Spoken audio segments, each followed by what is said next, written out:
So now I'll show you one last application for this type of tapping, and I'm actually going to introduce a few pull-offs in there. Now I know earlier on I said that you don't really use pull-offs with this kind of technique, but you can do. It's just that, you know, when you're doing this kind of stuff, it generally does tend to be hammer-ons.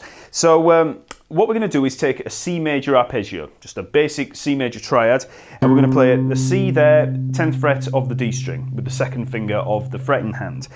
Then I want you to play the E there with the first finger of the fretting hand there, 9th fret of the G string. So we've got that little major third, and then fourth finger takes the G there, 12th fret of the G string. And you'll probably recognise that as a very basic C major triad. But we don't have the octave yet. So what we can do is use this picking hand here, with the tapping finger, and play the C there, 17th fret of the G string. Okay? And then to come back down, we just pull off down to the G, pull off down to the E, and then hammer on to the C out of nowhere again. Okay, so there we have C major arpeggio. Just build up speed.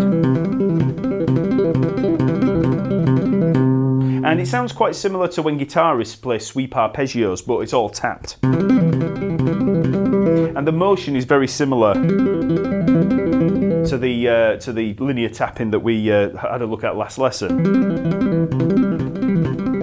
Okay, and then once you've nailed that, you just move it around. Okay. Now another thing that you can do with this tapping hand is just move that around, keeping the arpeggio the same down here, and move down to the 7th, giving us a C major 7.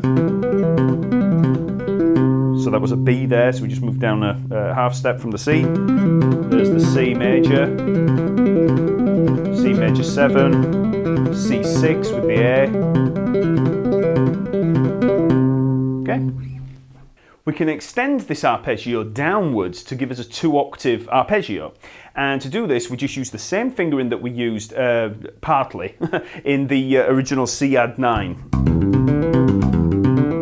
Okay, so we're going to start with the C there, second finger, 8th fret of the E string. First finger takes the E, 7th fret of the A string. Then first and second finger of the tapping hand take the G and the C, 10th fret of the A string, 10th fret of the D string. So there's the first octave of the arpeggio. Then we just bring the fretting hand up to play the E and the G up there, 9th fret and 12th fret of the G string.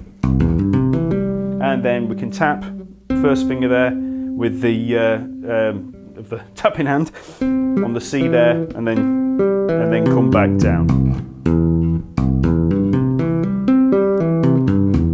Okay, so that's a 2-octave arpeggio. And it's quite tough to get this because you've really got to look for where that C is going to be up there, or whatever note it is, whichever arpeggio you're playing. So if this is a C, you can't think of a pattern really. You've actually got to look for where the C is. You know, if you're just used to fretboard patterns, this is a good excuse for learning the notes on your neck. So, whoops.